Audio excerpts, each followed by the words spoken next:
Leetcode medium problem 3021. Alice and Bob playing flower game. So we want Alice to win. So if Alice can win, then Alice must take the last flower.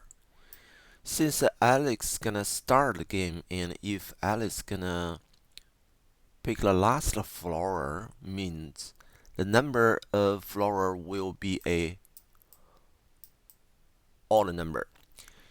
So imagine this x between 1 to n and y between 1 to m is kind of like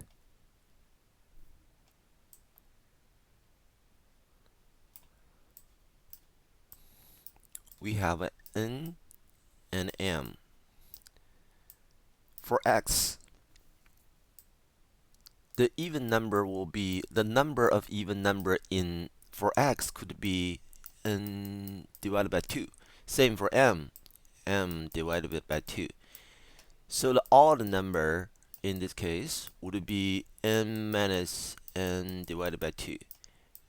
M minus m divided by 2. So when x is a even number, then y must be a odd number. Same versa, if y is an even number, then x must be an odd number.